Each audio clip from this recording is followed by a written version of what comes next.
നിറയെ പിള്ളേർ അവിടെ ഇവിടെയൊക്കെ. ഹായ്, ഇന്ന് രാവിലെ മുട്ടയും പഴവും കഴിച്ചതിൻ്റെ കഴിഞ്ഞ് നമ്മൾ വീണ്ടും കോളേജിൽ. ഇന്ന് പിന്നെ ഉച്ച വരെ ലാബായിരുന്നു. പക്ഷെ നമ്മൾ ലാബിൽ നിന്ന് ഇടയ്ക്ക് മുങ്ങുമല്ലോ, അങ്ങനെ നേരെ പോയി മുട്ട പപ്സും ചായയും കുടിച്ചു.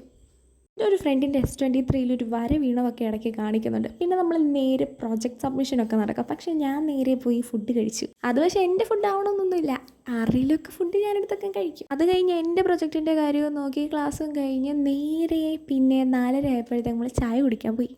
അതും നമ്മളൊക്കെ കഴിക്കുന്നത് നമ്മുടെ തന്നെ ആവണമെന്നൊന്നുമില്ല, എല്ലാവരും കൂടെ ആരുടെങ്കിലുമൊക്കെ വരെ അങ്ങ് കഴിക്കും. അത് കഴിഞ്ഞ് നമ്മൾ നേരെ ഹോസ്റ്റലിലേക്ക് വന്നു. ഹോസ്റ്റലിൽ വന്നു കഴിഞ്ഞാൽ പിന്നെ എനിക്കൊരു ഫിറ്റ് നടത്തണം. ഇതൊക്കെ എൻ്റെ യൂണിഫോം. പിന്നെ ഈ കാണുന്ന കണ്ണാടി നോക്കിയിട്ടാണ് ഞാനും എൻ്റെ റൂമിയും കൂടെ രാവിലെ ഒരുങ്ങുന്നത്. ഞങ്ങളുടെ ഹോസ്റ്റലിൽ പിന്നെ റേഞ്ച് കിട്ടണമെന്നുണ്ടെങ്കിൽ വെളിയിൽ വന്നിരിക്കണം. ഒറ്റ റൂമിനകത്തും ജിയോയ്ക്ക് റേഞ്ച് കിട്ടാറില്ല. എന്തോ ഫ്രണ്ടിൽ കാണുന്നുണ്ട്, അതാണ് ഞങ്ങളുടെ കോളേജ്. എണ്ണീറ്റ് വരുമ്പോഴേ കോളേജാണ് കാണുന്നത്.